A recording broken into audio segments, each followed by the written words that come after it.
Halo, Assalamualaikum, berjumpa kembali di channel Siward TV. KPK ayo buktikan, endus bau perengus Anies Baswedan, ditulis oleh Anto Cahaya. Anies Baswedan, sosok yang semula seorang akademisi kemudian bertransformasi jadi politisi. Anies lahir di Kuningan, Jawa Barat, yang memiliki garis keturunan kaum Hadramaut Yaman ini terbilang sangat berambisi jadi Presiden RI. Mimpi Anies makin terlihat ditandai ia ikut konvensi Partai Demokrat pada tahun 2014 silam. Gagal sebab Partai Demokrat saat itu tidak lagi jadi pilihan rakyat. Puncak keemasan Partai Demokrat pada era tahun 2004 dan 2009 menjadi juara suara nasional mengasapi partai lainnya. Tapi selepas banyaknya kader Demokrat pesta pora duit rakyat, akhirnya partai ini terjerembab dan sulit bangkit. Hukuman rakyat dahsyat.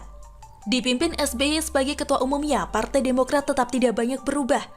Tetap saja tak terdongkrak, cenderung mangkrak seperti proyek-proyeknya yang bakar uang rakyat di masa kepemimpinannya selama 2 periode. Sekarang Partai Demokrat dipimpin AHY, putra mahkota SBY, nampak sama saja. Apalagi sekelas mayor yang minim pengalaman, bikin para kader senior partai ini berang. Sejatinya Agus hanya wayang sedang sang dalang bapaknya sendiri. Gagal melalui konvensi, melalui Partai Demokrat, keinginan Anies saat itu sementara dikubur.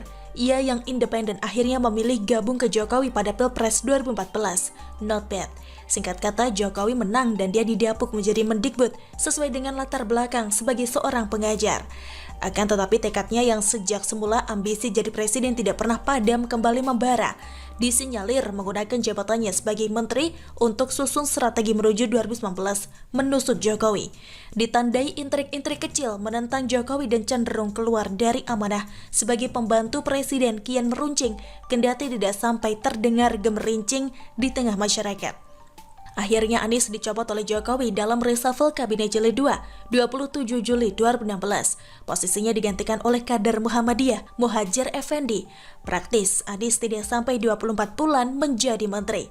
Saat itu tidak pernah ada penjelasan dari Jokowi atau pihak istana terkait alasan pencopotan Anies. Akan tetapi tabir itu tersingkap dan terungkap dengan sendirinya meski secara senyap.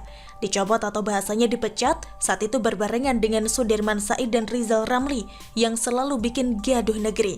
Anies yang nganggur kemudian dipangku dan dielus-elus Yusuf Kala, dan bersama gerbong Prabowo juga ormas, Rad, Ikal melawan Ahok di Pilgub DKI Jakarta tahun 2017. Ia menang melalui pesta demokrasi terburuk sepanjang sejarah perpolitikan di Indonesia. Siklus terus berjalan dan kini ia nampak menuju titik nadir, menjadi buah bibir atas kinerjanya yang sumir, memoles dengan kata kalimat yang sebetulnya jauh dari batin dan lahir. KPK kini sedang membidiknya, mengiris penggunaan APBD DKI Jakarta yang super gemuk. Sebagai gambaran anggaran tahun 2019 hingga 2020 saja 87 triliun. Buat apa saja? Dan apa yang dirasakan warga DKI Jakarta? Sinyal semakin kuat, semiotika politik Jokowi akhir-akhir ini terlihat. Di berbagai kesempatan Anies Baswedan selaku Gubernur DKI Jakarta oleh Presiden Jokowi tidak diajak ikut serta belusukan membantu warga. Ini sebuah pesan kuat, kinerja Anies dan jajarannya dipandang sangat buruk, sampai-sampai seorang presiden harus turun tangan ke lapangan pada malam hari. Anies seperti ditampar dan ditendang Jokowi dengan amat keras, tapi cukup dengan cara yang sangat lembut, elegan dan khas. Pada kondisi di atas sebetulnya sedang mengajari Anies juga para kepala daerah seluruh Indonesia. Meski tidak bisa menjangkau seluruh warga, tapi setidaknya kehadiran mereka dinanti warga sebagai bentuk empati. Seperti yang telah diberitakan sebelumnya, ada banyak penggunaan anggaran di DKI Jakarta yang konon abu-abu. Kita tunggu apakah nasib Anies ini sedang menuju awan kelabu? Kiranya kembali siklus roda perjalanannya sebagai politikus yang berusaha menembus mimpi jadi Presiden RI bisa gigit jari. Meminjam istilah SBY, Tuhan tidak suka. Anies keburu terendus bau perengus, mengulang sejarah memanfaatkan amanah penuh ambisi. Terbukti atau tidak? Besar kemungkinan karir, ambisi, dan mimpinya jadi orang nomor 1 di Republik ini bisa tamat. Demikian, salam. Bagaimana menurut Anda? Silahkan tulis komen Anda di kolom komentar. Jangan lupa untuk like, subscribe, dan share. Siward TV pamit, sampai jumpa. Wassalamualaikum warahmatullahi wabarakatuh.